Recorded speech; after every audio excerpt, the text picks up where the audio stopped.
बड़ी ज़बरदस्त सी एक रिमाइंडर देखा जिसके अंदर ये बताया गया कि एक खूबसूरत सुन्नत है और रिवायत है जिसको शायद हम आजकल भूल गए हैं।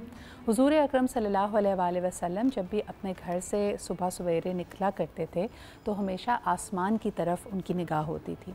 और हुज़ूर अकरम सल्लल्लाहु अलैहि वसल्लम ने हमें तायीद की है कि जब भी हम आसमान को देखते हैं तो इससे हमारी क्लैरिटी आती है, हमारा विज़न वसी होता है, हमें ये एहसास होता है कि दुनिया बहुत बड़ी है और हमारे मसाइल बहुत छोटे हैं। हम में एक उम्मीद की किरण जागती है। हम जब आसमान की तरफ देखते हैं तो हमारी निगाह ऊंचाइयों को देखती है, हमारे जहन में पॉसिबिलिटीज़ आती हैं। और हुज़ूर अकरम सल्लल्लाहु अलैहि वसल्लम जब भी घर से निकला करते थे और आसमान की तरफ देखते थे तो सुबहान अल्लाहि व बिहम्दिही सुबहान अल्लाहिल अज़ीम की विर्द किया करते थे कि अल्लाह ताला की अज़मत, अल्लाह ताला की बड़ाई और बुज़ुर्गी बयान किया करते थे। And I think these small things make a huge difference. जब आप सुबह सवेरे के सूरज को और यानी आसमान को देखेंगे तो यकीनन आपके अंदर भी एक रमक जागेगी कि आपके मसाइल वाकई छोटे हैं और एक उम्मीद आपको मिलेगी कि आप आगे बढ़ सकते हैं। लेकिन इसके लिए सुबह सवेरे उठना भी ज़रूरी है। और आजकल जो हमारा स्केड्यूल बना हुआ है जिसके हम रात गए तक तकरीबात में होते हैं, आधा दिन गुजर जाता है, हमारी आँख नहीं खुलती। ये जब सूरज सवा नेज़े पे हो तब ये चीज़ें करने वाली नहीं है। इसका मतलब ये है कि दिन को काम के लिए बनाया गया है और आप काम ज़रूर करें। लेकिन आज ज़रा इस पर भी बात करते हैं कि रात के वक्त अगर हम लेट नाइट खाना खा रहे हैं, क्योंकि शादी ब्याह तकरीबात इसके अंदर तकरीबन खाना सर्व होता है रात के 11-12 बजे, और वो खाने के बाद आप जब घर का रुख करते हैं 2-3 बजे तक सोते हैं, सुबह आपसे उठा नहीं जाता, तो ये खाना आपके यानी जिस्म में जाकर आपकी डाइजेशन का क्या हाल करता है। आइए ज़रा इस पर भी बात करते हैं। हमारे साथ आज मौजूद हैं Naushin Amjad, who is a dietitian and a nutritionist. Thank you so much Naushin for being here with us. ज़रा बताइए, ये जो आजकल पार्टी ऑन हुई है और दिसंबर का एक तो सर्दियों का महीना है, कई लोग बदहज़मी की शिकायत कर रहे हैं क्योंकि सर्दी की वजह से ठिठर ठिठर का जब ये इतना हैवी खाना खाते हैं, anyways it is creating a havoc. तो क्या चीज़ें हैं जो आप टिप्स के तौर पे लोगों को कहेंगी कि अगर देर से खाना खाना ही है तो इन चीज़ों का ख़ास ख्याल रखें? अच्छा Sidra, thank you for having me first of all. बहुत अच्छा टॉपिक है, क्योंकि जब भी हम शादियों की बात करते हैं ना, तो अलमिया हमारे ये है कि हम जब शादी में जाते हैं तो वी आर लाइक सब खा लो, जितना भी हाँ। मेन्यू है टेस्ट कर लो। तो पहला अलमिया तो हमारा ये है जिसकी वजह से ही हमें इंडाइजेशन होती है या एसिड रिफ्लक्स की प्रॉब्लम्स होती हैं। दूसरा ये है कि अगर हम थोड़ा सा पोर्शन साइज में कंट्रोल करके खाएंगे, एक तो ये एक बहुत अच्छी टिप है कि टूट नहीं पड़ना खाने पे, इंसानों की तरह खाना है, और सैलेड से स्टार्ट ले लें आप, योगर्ट ले लें, एंड उसके बाद आहिस्ता आहिस्ता मेन कोर्स की तरफ जाएं एंड पोर्शन साइज अपना कंट्रोल में रखें। दूसरा ये कि हम ही सो ना जाएं। 3 घंटे का 4 घंटे का गैप एक नॉर्मल चीज़ है। ये एक नॉर्मल डाइट का पार्ट होना चाहिए, हमारा लाइफस्टाइल का पार्ट होना चाहिए कि सोने से पहले हम ना खाएं, क्योंकि यही एक मेन होती है जिसकी वजह से जो है हमें तेजाबियत होती है या दूसरी शिकायत होती हैं डाइजेस्टिव सिस्टम से रिलेटेड। नौशीन, 2-3 मेरे सवालात थे, मुझे बताएं कि एक तो लोग क्या करते हैं, कई लोग आपने देखा होगा कि डाइट पे हैं, so they try to avoid the carbs कि जी चावल नहीं खाएंगे, रोटी नान नहीं खाएंगे, हम सिर्फ प्रोटीन खा रहे हैं। लेट नाइट बारबेक्यू प्रोटीन्स खाना जिसके अंदर जाहिर सी बात है बहुत सारी वेरी कैलोरी डेंस, क्या ये ज़्यादा नुकसानदेह तो नहीं है? और ख़ास तौर पे क्योंकि इसमें रेड मीट होता है, इसमें मसाले होते हैं, even that must be creating problems for us, right? बिल्कुल बिल्कुल, हर चीज़ उसके बनाने पे डिपेंड करती है जी।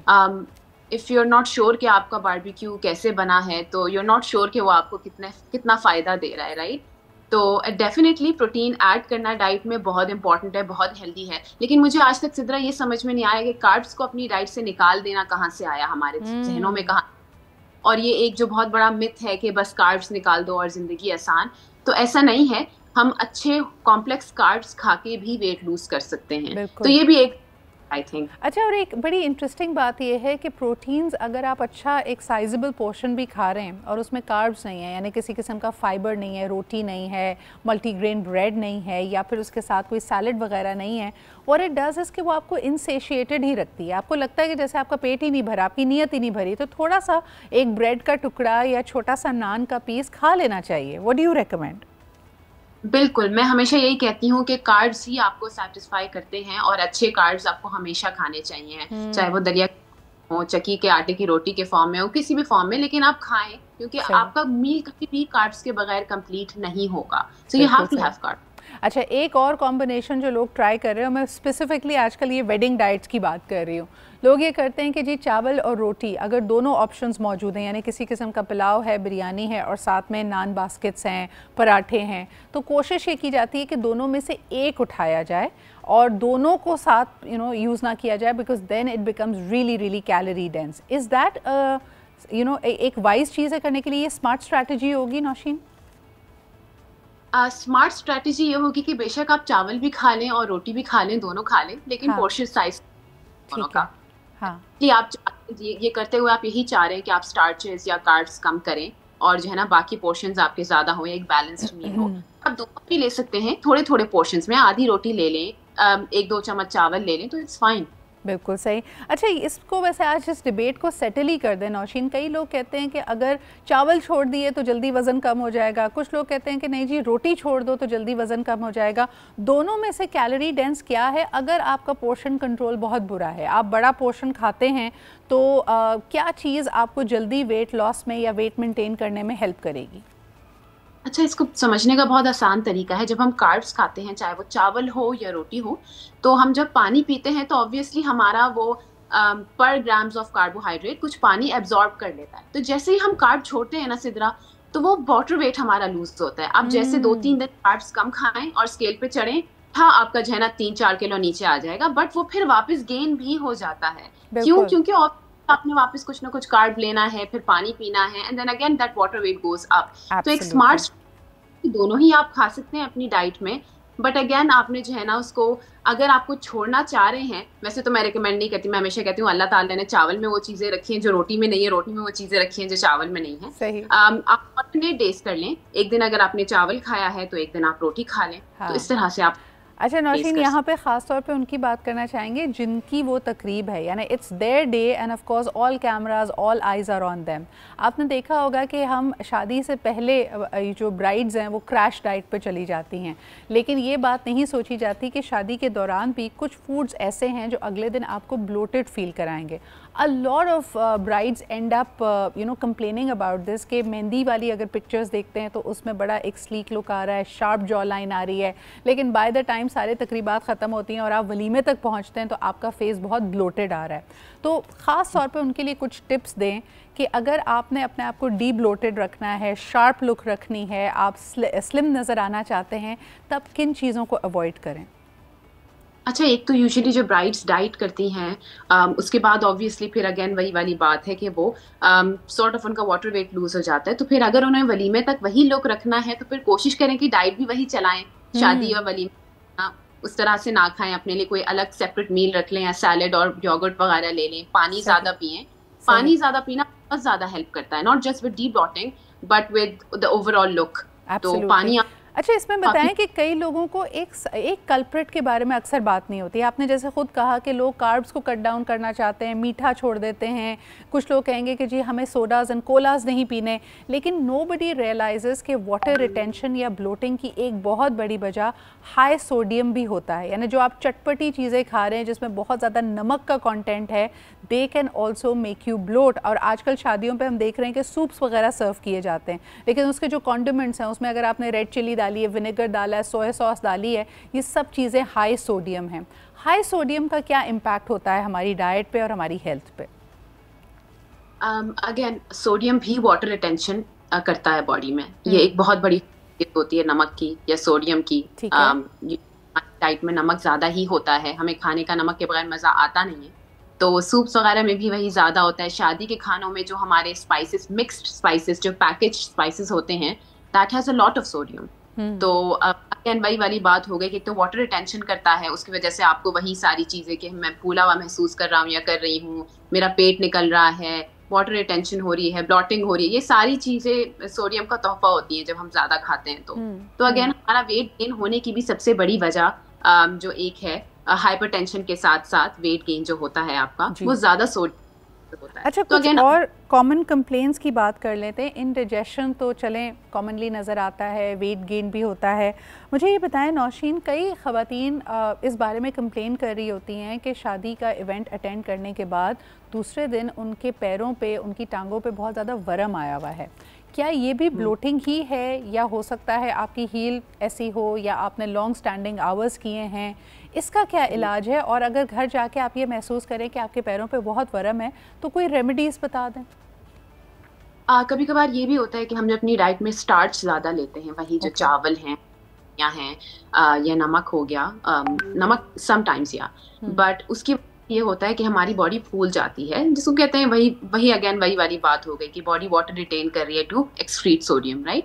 तो उसमें फिर हल ये है कि आप हर्बल टीज पी सकते हैं, लेकिन सिद्रा इस पे क्लिनिकल ट्रायल्स बहुत कम है हमारे पास। अब जैसे हमारे पास कुछ हैं जो कुछ लोगों के लिए वर्क करती हैं, जैसे अजवाइन की चाय हो गई, जीरा की चाय हो गई, उनको उबाल के अगर आप पी लें, या फिर पेपरमिंट टी हो गई, ये कुछ लोगों को हेल्प करता है। बट अगेन हमें बहुत कॉशियस होकर ये बात करनी है, क्योंकि इस पर बहुत ज्यादा क्लिनिकल ट्रायल्स नहीं हुए हैं कि हम इसको प्रूव करें कि अच्छा। अगर हम कोई खाने पीने की चीज़ के अलावा ये बात करें कि गर्म पानी जैसे आप कर सकते हैं और उसके अंदर पैरों को थोड़ी देर सोक कर दें with Epsom salts, I think that can be very very helpful. या ख़ास तौर पे अगर आप इस चीज़ का ख्याल रखें कि आप जूते हमेशा कंफर्टेबल पहनें। आप फैशनेबल तो लगना चाहते हैं, लेकिन please when it comes to these very, अच्छा 2 चीज़ें इसमें हो रही हैं नौशीन। एक तो जूते हम कंफर्टेबल नहीं पहन रहे, और दूसरा बहुत सारे लोग फ़ैशन की वजह से गर्म कपड़े नहीं पहन रहे। उनको लगता है कि भाई अगर हमने अपनी लुक हमारी ख़राब हो जाएगी अगर इसके साथ हमने मोटा सा स्वेटर रख लिया या मोटा सी शॉल रख ली।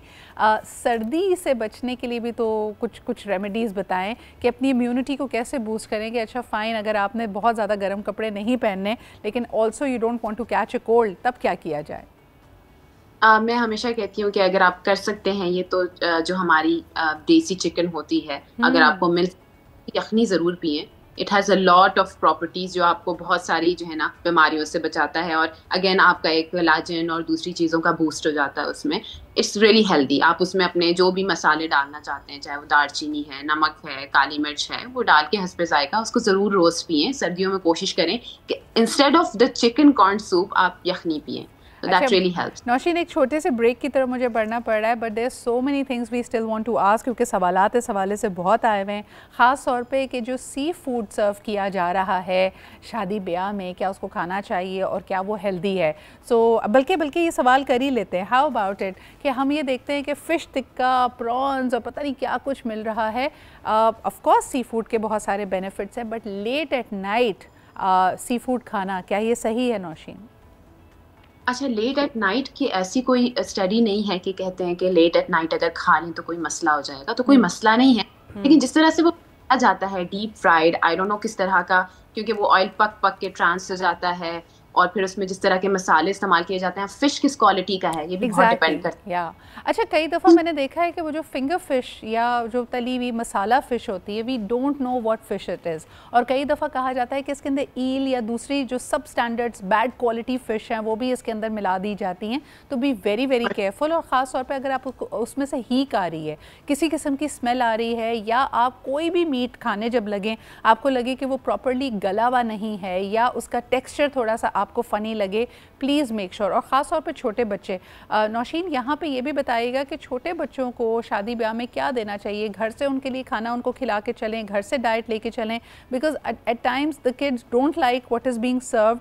और वही वाली बात कि अगर गोश्त प्रॉपरली गला हुआ नहीं है, अच्छी क्वालिटी का नहीं है, तो बच्चे ज़्यादा वल्नरेबल होते हैं। मैं हमेशा कहती हूँ शादी ब्याह से पहले हम खाना खा के नहीं जाते, पूरा पूरा दिन नहीं खाते कि हम शादी में खाएंगे। ये वाला प्रैक्टिस छोड़ देना चाहिए हमें खाना खा के जाना चाहिए। हमें अपने आप को भूखा रख के नहीं जाना चाहिए कहीं पे भी, चाहे बच्चे हों या हम खुद हों। बच्चों को तो आप खिलाएं ही, खुद भी खा के जाएं, खुद भी फुल होके जाएं, ताकि वहां जाके हमें ऐसी फीलिंग ना आए कि हमने सब कुछ खाना है, हम आराम से उसको खाने को भी एंजॉय कर सकें। बिल्कुल। लास्ट क्वेश्चन, कई लोगों को लगता है कि बहुत ज़्यादा अगर खा भी लिया और जल्दी जाके सोना भी है तो ऊपर से एक सोडा या कोला पी लिया जाए जाके वो खाने को सेटल करे। ये फीलिंग हमें क्यों होती है? क्यों हमें एक सेटिस्फैक्शन फील हो रही होती है कुछ भी हैवी खाने के बाद? अगर हम कोल्ड ड्रिंक पीते हैं तो हमें क्यों लगता है कि वो खाना सेटल हो रहा है?